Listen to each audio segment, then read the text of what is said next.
अस्सलाम वालेकुम। Under the roof of physio सब the best physio in your service. Viewers, अगर आपको थंब के अराउंड, थंब की बेस पे या रिस्ट के पास पेन हो रही है तो कतन इस पेन को इग्नोर नहीं करें।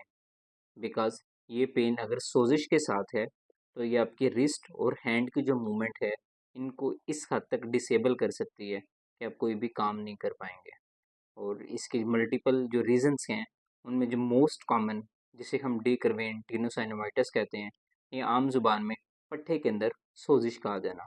वो पट्टे जो थंब की मूवमेंट करवाते हैं उन पट्टों की सोजिश। अब इसको जानना इसलिए ज़रूरी है कि हमारे जो अमूमी तौर पे सारे दिन के काम हैं वो हैंड के बिना इम्पॉसिबल है।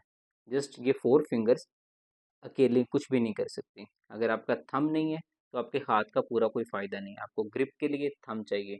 आपको कुछ भी पकड़ना है, बॉल पॉइंट से लेकर एक ब्रिक नीडल से लेकर मोबाइल फ़ोन तक, सब मूवमेंट्स में आपका थंब इन्वॉल्व है। अब चूँकि हमारी रोज़मर्रा की जितने भी मूवमेंट्स हैं उनमें थंब का इस्तेमाल बहुत ज़्यादा है, तो इसकी रेपिटेटिव या बहुत ज़्यादा इस्तेमाल की वजह से इसके पट्टे जो स्तंभ को मूव करवाते हैं उनके अंदर हल्की सी सोजिश या जिन्हें माइक्रो ट्रॉमा आना शुरू हो जाते हैं। और अगर हम प्रॉपर इनको रेस्ट ना दें या फिर इसको जो स्टार्ट में पेन आए और उस पेन को इग्नोर कर दें तो ये छोटे छोटे माइक्रो ट्रॉमास ये लीड करते हैं टुवर्ड्स मैक्रो ट्रॉमा, या जो समटाइम्स छोटी सी इंजरी हुई है in the shape of muscle fatigues हो गए हैं। मसल बहुत ज़्यादा काम कर चुके हैं, उनको रेस्ट नहीं मिला, फटीग में थे और फटीग के साथ साथ मज़ीद काम कर रहे हैं, तो ये इंजरी की तरफ चले जाते हैं। इनके पट्टों के अंदर सोजिश आ जाएगी, इंजरी आ जाएगी और ये प्रॉपर एक डिजीज़ की शक्ल इख्तियार कर लेते हैं। और इवन के यहाँ पे पेन और प्लस आप कोई भी चीज़ पकड़ नहीं पाएंगे, इतनी शदीद दर्द होगी। और ये स्पेशली होता किन में है? जिनका ये हैंड का इस्तेमाल जस्ट लाइक सीज़र यूज़ करने वाले जो बार्बर्स हैं, रेपिटेटिव मूवमेंट्स हैं वो लोग। और इसके अलावा बार्बर्स के साथ साथ जो टेलर्स हैं वो भी सीज़र का बहुत ज़्यादा इस्तेमाल करते हैं। या फिर जो हमारे घर की ख़वातीन हैं, तो अगर वो सारा दिन काम के साथ बिज़ी रह रही हैं, स्पेशली जब उन्होंने कपड़े धोने वाला अमल करना है, तो वो जैसे ही कपड़ों को पकड़ते हैं उनको निचोड़ना, हैंड की ग्रिप बनानी है, थंब मसल्स इस्तेमाल हो रहे हैं उस कपड़े को पकड़ के, और साथ में रिस्ट की मूवमेंट्स हैं, इस मूवमेंट्स के साथ कपड़े को निचोड़ना और ये ग्रिपिंग के साथ, तो अच्छी खासी मसल एफर्ट लग रही होती है। तो ये सारे वो टास्क हैं जिनके अंदर ये थंब और इनके जो मसल्स हैं इनके अंदर सोजिश आ सकती है। तो आइए इनके सबसे पहले ट्रीटमेंट की तरफ चलते हैं कि हम ट्रीटमेंट कर कैसे सकते हैं। और जो ट्रीटमेंट ऑप्शंस हैं हमारे पास, रेस्ट स्टार्ट वाले दिनों में आइसिंग करें, और नहीं तो आगे चल के फिजियोथेरेपी के कुछ जो सेशंस हैं बड़ा हेल्प करते हैं। अदरवाइज स्टेरॉयड इंजेक्शंस या फिर सर्जरी के ऑप्शंस भी हैं, बट मैं इनको रिकमेंड नहीं करता because we should always support the natural process of recovery, जो कि सिर्फ फिजियोथेरेपी मीन्स के साथ ही ज़्यादा पॉसिबल है। और आपको करना क्या है, आपको जस्ट रेस्ट प्रोवाइड करना है और साथ में जिन मसल्स के अंदर सोजिश आई है उस सोजिश को कम करने के लिए आइसिंग करें और प्लस थोड़ी सी कंप्रेशन अप्लाई करें। अब जब कंप्रेशन आप अप्लाई करेंगे हाँ तो मसल्स को सपोर्ट भी मिल जाएगी। अब जो चीज़ें हम डिस्कस कर चुके हैं, डी करवेन टीनोसाइनोवाइटिस या फिर जो थंब के मसल्स हैं इनकी सोजिश, और अगर हमने वाकई ही कंफर्म करना है कि ये डी करवेन है या इस मसल की सोजिश है तो इसका एक स्पेसिफिक टेस्ट है। टेस्ट को परफॉर्म करने का बड़ा सिंपल तरीका है। ऐसा है कि आप अपनी पाम खोलें, अपने थंब को अंदर की तरफ लेके आएँ और ऊपर से अपनी फिंगर्स बंद कर दें।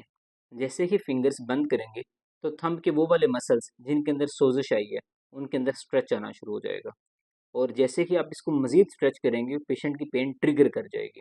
तो करने के लिए आप जस्ट इसको किसी सपोर्ट के ऊपर रखें और इसको नीचे लेके जाएं।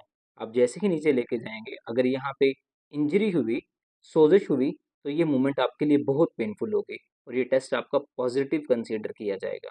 तो ये लेबल कर देगा कि आपको डी करवेन टीनोसाइनोवाइटिस है। आप घर पे खुद अप्लाई करके आप इसको टेस्ट कर सकते हैं कि मुझे कहीं डी करवेन टीनोसाइनोवाइटिस तो नहीं। और अब इस कंडीशन की एक्सरसाइज को समझने के लिए सबसे पहले ज़रूरी है कि जो थंब के फंक्शंस क्या हैं, थंब की एनाटमी और इसके फंक्शंस। अब एनाटमी अगर हम इसकी कंसीडर करें तो स्पेसिफिकली वो वाले टेंडन्स या फिर वो वाले मसल्स जो ज़्यादा इस्तेमाल होते हैं वो हमारे ऐसे बाहर की तरफ उठने वाले, जिसमें अगर आप हाथ से इस डायरेक्शन में देखें तो थंब ऐसे बाहर की तरफ जाए, जो एबडक्टर मसल है, या फिर इस तरह से अगर हाथ अंगूठा अंदर की तरफ गया और इधर से ऐसे वापस बाहर की तरफ आ रहा है, तो ये एक्सटेंसर। ये दो बेसिक मसल्स हैं जिनके अंदर सोजिश आती है। और इन दो जो बेसिक्स हैं इनके दो दो पैर हैं, जैसा कि एक छोटा मसल या बड़ा मसल, जिसे हम for example policies abductor pollicis longus, abductor pollicis brevis। इसी तरह से extensor pollicis longus and extensor pollicis brevis। But इनमें से जस्ट टू मसल्स हैं वो रिस्पॉन्सिबल हैं, बिकॉज वो एक कॉमन शीथ शेयर कर रहे हैं। उस शीथ के अंदर जैसे ही मसल ने रेपिटेटिव मूवमेंट्स बहुत ज़्यादा की, तो वहाँ पे हाइपरट्रॉफी आएगी, और वो हाइपरट्रॉफी क्या करेगी, उस टेंडन शीथ को कंप्रेस करेगी, और जब वो कंप्रेस करेगी वहाँ पे सोजिश का अमल स्टार्ट हो जाता है। तो ये दो जो टेंडेंस हैं उनमें सबसे पहले abductor pollicis longus and extensor pollicis brevis, इन दोनों ने कॉमन शीथ शेयर करनी है, और ये आते भी रिस्ट के बाहर वाले हिस्से से हैं। ये दोनों बाहर वाले हिस्से से आएंगे कॉमन शीथ शेयर करते हुए, और जाके रिस्पेक्टिव जो अटैचमेंट्स हैं, for example base of first metacarpal and the proximal phalanges, और जो हमारी फिंगर है थंब है इसका जो प्रॉक्सिमल फेलिंग्स है, यहाँ पे इसकी अटैचमेंट है। तो एक्सरसाइजेस भी इन्हीं फंक्शंस के साथ है, इन्हीं मसल्स के साथ है, बट बी केयरफुल कि जो दो मसल्स के हैं, जो एक्सटेंसर्स और एबडक्टर्स के हैं, इनकी अपने ज़्यादा हार्ड एक्सरसाइज नहीं करनी, क्योंकि ये ऑलरेडी हार्ड एक्सरसाइजेस या जो बार बार वर्क करने की वजह से इनके अंदर सोजिश आई है। तो आपने बाकी जो मसल्स हैं उनको स्ट्रेंथन करना है और इन मसल्स को सपोर्ट करना है। तो एक्सरसाइजेस नंबर 1 स्टेप, आप अपना अंगूठा हाथ से थोड़ा सा दूर रखें और एक फिंगर नीचे रख दें, और आपने टास्क दें कि आपने अपने अंगूठे को टूवर्ड्स हैंड मूव करना है और लाइट रेजिस्टेंस देनी है। और रेजिस्टेंस देने का जो प्रोसेस है, आपने याद रखना है कि आपके पास टोटल 100% पावर है। उस 100% पावर में से आपने जस्ट 50 या 50 से बिलो अप्लाई करनी है, ताकि मसल सेटिंग एक्सरसाइजेस हो सके। 50 से ज़्यादा अप्लाई करने पे मसल आइसोमेट्रिक्स आएंगी, जो सब मैक्सिमल एक्सरसाइजेस कैटेगरी में आती हैं, उसमें पेन बढ़ जाती है। तो आपने 50 से बिलो रहना है, पॉसिबल रहे तो 20-30% के दरमियान रहें स्टार्ट में, इनिशियल डेज में, और इसको स्लोली इम्प्रूव करते जाएं। फर्स्ट एक्सरसाइज, आपने अंगूठे को मूव करना है अपने हाथ की तरफ, हाथ को बिल्कुल सीधा ऐसे रखना है इस डायरेक्शन में, और ज़ोर लगाना है, और टास्क देना है कि आपने 20 से 30% तक फोर्स लगाएं और आहिस्ता आहिस्ता मूव करें, और अपनी दूसरी फिंगर के साथ इस मूवमेंट को रोकें, और साथ में 6 सेकंड काउंट करें, 1 2 3 4 5 6, रिलैक्स, और इसको आप 10 टाइम्स तक रिपीट करें। इसी तरह से हाथ को इसी जगह पे रख के अपने थंब को अपनी पाम की तरफ, हथेली की तरफ मूव करें, और जब आप हथेली की तरफ मूव करें तो सेम इसी तरह से अब आपने रेजिस्टेंस सामने की तरफ देनी है। तो ऐसे ही जोर लगाएं और साथ में काउंट करें, 1 2 3 4 5 6, रिलैक्स, और इस मूवमेंट को भी आप 10 टाइम्स तक अप्लाई करें। ये 2 एक्सरसाइजेस हैं, इन पे आप जोर ज़्यादा लगा सकते हैं। अब जो बाकी 2 एक्सरसाइजेस हैं जिसमें अंगूठा ऐसे बाहर की तरफ आएगा, इसमें मज़ीद एहतियात आपने मेक श्योर करना है कि आप 20% तक ही रहें, इससे ज़्यादा की फोर्स ना लगाएं, ताकि प्रॉपर मसल सेटिंग एक्सरसाइज हो। तो आप थंब को ऊपर की तरफ उठाएं, जोर लगाएं, 1 2 3 4 5 6, रिलैक्स।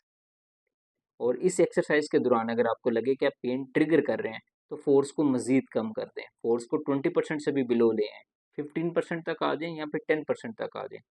फिर से करें, 1 2 3 4 5 6, रिलैक्स। इसी तरह से इस मूवमेंट को भी 10 टाइम्स अप्लाई करें।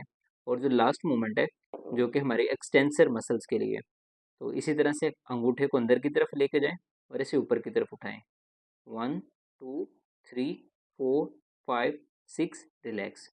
इसी तरह से 10 टाइम्स को भी अप्लाई कर दें, 1 2 3 4 5 6, रिलैक्स। अब ये जो 4 एक्सरसाइजेज थी, ये थंब के मसल्स की सपोर्ट के लिए थी, कि आपने इन मसल्स को रेस्ट भी देना है, आइसिंग भी करनी है स्टार्ट वाले डेज में, और स्ट्रेंथनिंग के लिए मसल सेटिंग एक्सरसाइजेज अप्लाई करें। अब इस थंब के अलावा जो रिस्ट के बाकी मसल्स हैं, इनकी सपोर्ट भी होनी चाहिए, और इसकी सपोर्ट के लिए आप सिंपल स्क्वीजिंग एक्सरसाइज कर सकते हैं। छोटा सा सॉफ्ट बॉल लेके जस्ट उसको प्रेस करें, या फिर रिस्ट की जो मूवमेंट्स हैं, फ्लेक्शन एक्सटेंशन, इसको रेपिटेटिव स्लो स्लो, और इसमें याद रहे कि आप जैसे ही ज़्यादा फ्लेक्शन की तरफ जाएंगे तो ये स्ट्रेच बढ़ेगा एक्सटेंसर वाली साइड पे, तो ये आपको पेन काज करेगा। तो आपने जो स्ट्रेच है वो एक रेंज के अंदर अप्लाई करना है, लिमिटेड रेंज के अंदर अप्लाई करना है। और स्ट्रेच अप्लाई करने के लिए आप अपनी फिंगर्स को बंद रखेंगे। आप अपनी फिंगर्स खोल के जब स्ट्रेच अप्लाई करेंगे तो ये इन मसल्स को टारगेट नहीं करेगा जो कि थंब के मसल्स हैं। इसके लिए आप अपनी रिस्ट को सॉरी जो फिंगर्स हैं इनको बंद रखेंगे और थंब को ऊपर वाली साइड पे क्लिंच करेंगे और पेशेंट को बोलेंगे कैसे नीचे की तरफ जाए। और जैसे कि जाएगा तो थंब के जो पोलिसिस एक्सटेंसर मसल्स हैं इनके ऊपर स्ट्रेच आएगा।